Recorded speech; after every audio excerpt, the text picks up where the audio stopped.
Je suis ravie de vous accueillir. Effectivement, on va prolonger cette réflexion sur les questions d'éthique avec vous. Vous êtes depuis juin 2024 sous-directrice de la synthèse statutaire des politiques territoriales et des partenariats à la Direction générale de l'administration de la fonction publique au ministère de la fonction publique, de la simplification et de la transformation de l'action publique, où vous pilotez justement les travaux sur la stratégie d'usage de l'intelligence artificielle en matière de gestion des ressources humaines dans la fonction publique de l'État.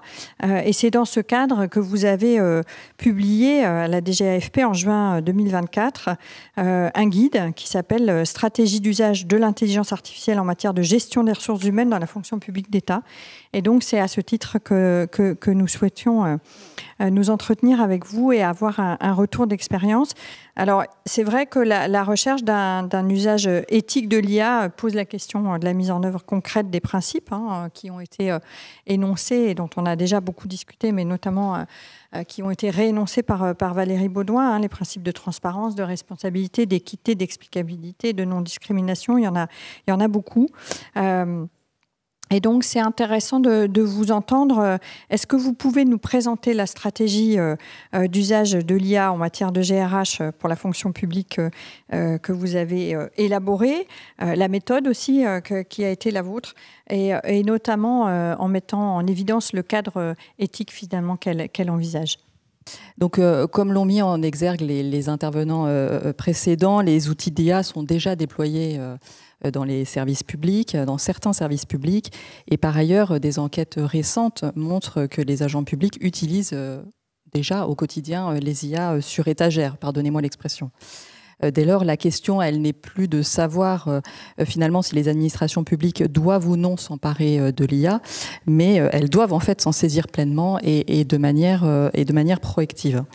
Et à cet égard, sur ce sujet complexe et en constante évolution, la fonction RH est à notre sens doublement impactée. D'une part, elle a un rôle transversal essentiel, eu égard à l'impact de l'IA sur l'organisation et les conditions de travail, les métiers et les compétences, le management et le dialogue social. Les intervenants précédents l'ont bien souligné. Et d'autre part, la fonction RH doit penser sa propre transformation, puisque l'utilisation de l'IA est envisageable, et je dis envisageable, dans de nombreux champs de la GRH. Donc on a parlé de recrutement, de gestion du personnel, de formation, il y a encore beaucoup d'autres possibilités. Et c'est dans ce contexte, et au titre de la fonction prospective RH de la DGAFP, que nous avons publié en juin 2024 donc, la stratégie d'usage de l'IA en gestion des ressources humaines dans la fonction publique de l'État. Le document, s'il vous intéresse, est accessible sur le portail Internet de la fonction publique. Et ce travail, bien évidemment, s'inscrit dans le cadre de la stratégie numérique de l'État et des travaux menés sur le déploiement de l'IA dans la fonction publique. Cette stratégie, et j'insiste particulièrement sur ce point, elle est le fruit d'un travail partenarial. Elle s'est nourrie bien évidemment de nos différents échanges avec notre réseau de prospective RH qui comprend des membres des différents ministères et plus largement avec nos partenaires nationaux mais aussi européens, internationaux, appartenant au secteur public, privé, appartenant au monde de la recherche et au monde associatif. Et pour nous, c'est vraiment très important d'avoir cette vision extrêmement large de l'IA et de pouvoir bénéficier de tous les avis et de tous les retours d'expérience. Donc, ce qu'on a en termes de méthode, donc on a d'abord sondé les ministères entre décembre 2023 et janvier 2024 pour identifier collectivement, pour la fonction publique de l'État, les principaux bénéfices attendus de l'usage de l'IA en GRH et puis aussi les principaux risques liés à cet usage. Et on a également sondé les ministères pour identifier les cas d'usage potentiels, afin de bien distinguer ceux jugés particulièrement souhaitables. Pour vous donner un exemple, est ressorti l'analyse des résultats d'enquête interne. Pour distinguer ceux envisageables, par exemple les ressortis des parcours d'onboarding ou de carrière personnalisée, et puis ceux considérés comme à proscrire, et par exemple ressortis les entretiens vidéo automatisés avec les candidats. Et puis nous avons ensuite travaillé collectivement donc à la définition d'une stratégie d'usage.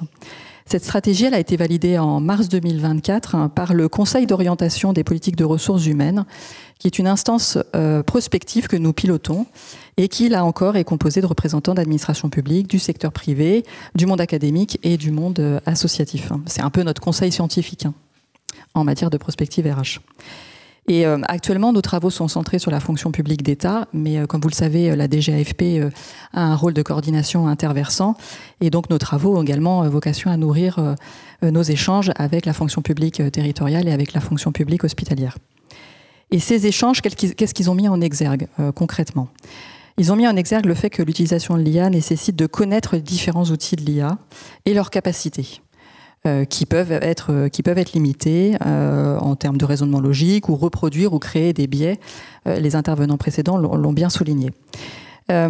L'utilisation de l'IA nécessite de connaître et de maîtriser les données utilisées et de s'assurer qu'elles le soient de façon légale et transparente. De choisir les tâches effectuées par les outils de l'IA, puisque l'IA ne doit pas remplacer l'humain. Ça, c'est très important. D'accompagner les agents dans l'appropriation des outils d'IA et de les responsabiliser quant à leur utilisation. De comprendre et de maîtriser les résultats produits et leur utilisation. Et puis de s'interroger aussi sur les enjeux de soutenabilité financière, soutenabilité environnementale, de sécurité pour les infrastructures, les technologies, les données, et de souveraineté. Ça aussi, c'est un enjeu important pour l'État. Sur cette base, la stratégie d'usage de l'IA en GRH dans la fonction publique d'État fixe 3 grands principes pour une IA transparente et responsable. La protection de l'agent et de l'administration, le contrôle par l'humain et la déontologie. Et un principe directeur, celui du développement et de l'usage de l'IA en GRH centré sur l'humain. Et pour appliquer ces principes, on a proposé un cadre d'usage éthique en s'inspirant notamment des travaux du ministère de la Santé, de France Travail, d'Orange et des recommandations destinées aux services publics publiées dans l'avis de la Commission supérieure du numérique et des postes sur l'IA de janvier 2024 que vous connaissez sûrement. Ce cadre d'usage éthique comporte 3 volets. Alors très concrètement, un premier volet sur intégrer et utiliser l'IA.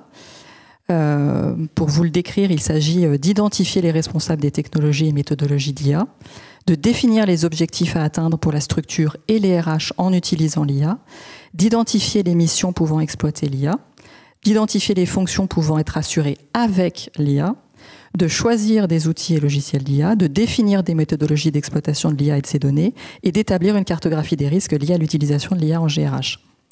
Le deuxième volet, c'est anticiper l'impact de l'IA sur l'évolution des métiers. Donc il s'agit de choisir les tâches qui seront confiées à l'IA, d'estimer les besoins futurs en compétences en IA et en compétences complémentaires, j'y reviendrai plus tard, d'estimer les effets de l'IA sur les métiers et les emplois RH, d'attirer et de recruter des profils formés à l'IA pour accompagner et encadrer son utilisation. Enfin, le troisième volet, c'est former et accompagner les agents. Il s'agit notamment d'acculturer et de former les agents à l'IA et à ses usages, on en a parlé, de créer un référentiel de règles éthiques spécifiques à l'usage de l'IA en GRH et d'accompagner les agents dans l'utilisation de l'IA.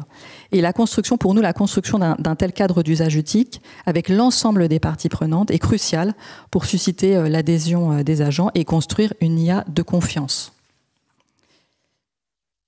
Alors vous nous avez présenté le contenu, le cadre d'élaboration. Quels enjeux vous identifiez en termes de mise en œuvre de ce cadre d'usage ? Alors depuis cet été, on a engagé un travail, là encore avec notre réseau interministériel de prospective RH. On a engagé la phase de mise en œuvre opérationnelle de la stratégie d'usage et plus précisément du cadre d'usage éthique.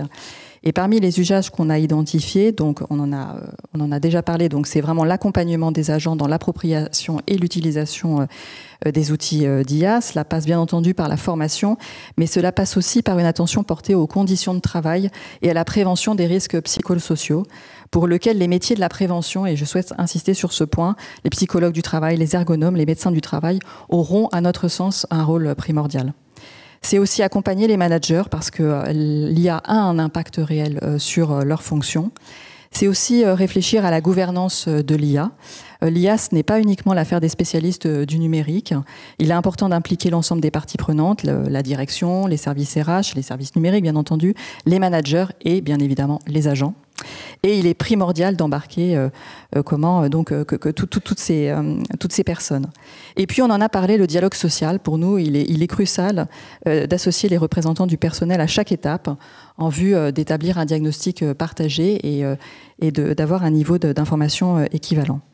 Alors, les défis qui sont devant nous, en termes de méthode, ce qu'on souhaite, c'est mettre à disposition des ministères des outils concrets dont ils peuvent s'emparer à leur rythme, en fonction de l'avancement de leur démarche, et adapter à leurs besoins et à leurs spécificités. C'est aussi, et c'est très important, continuer à organiser des espaces de débat, de retour d'expérience, d'échange de bonnes pratiques. Et puis, c'est encourager les expérimentations sur les cas d'usage. Pour nous, la définition d'une stratégie et d'un cadre d'usage éthique n'exclut pas les expérimentations, bien au contraire. L'objectif, c'est vraiment d'éviter un déploiement par le haut, imposé, et de prendre en compte la réalité du terrain, de partir du besoin des administrations et des agents, de tester les cas d'usage dans un cadre sécurisé, et puis de faire un rétexte avant un éventuel déploiement ou alors un abandon. C'est tout l'intérêt des expérimentations. Donc concrètement, on a rédigé des projets de fiches pratiques qui visent à opérationnaliser notre cadre d'usage éthique sur chacun des 3 volets dont je vous ai parlé. Là encore, il s'agit d'un travail partenarial puisque ces fiches sont en cours de co-construction avec l'ensemble de nos partenaires et elles seront, elles aussi, soumises au Conseil d'orientation des politiques de ressources humaines avant publication sur le portail de la fonction publique puisque l'idée, c'est de partager assez largement nos travaux. On travaille également avec la DINUM pour développer l'offre interministérielle de formation à l'IA proposée par le campus du numérique. Et puis, pour alimenter la réflexion, nous avons organisé le 14 octobre dernier notre premier café IA sur le thème de la fonction ressources humaines à l'ère de l'IA. Je ne sais pas si vous le savez, mais les cafés IA relèvent d'un dispositif national de débat démocratique et de partage de ressources pédagogiques sur l'IA, qui a été conçu au printemps 2024 par le Conseil national du numérique. Ce sont des outils très intéressants et dont on a souhaité s'emparer.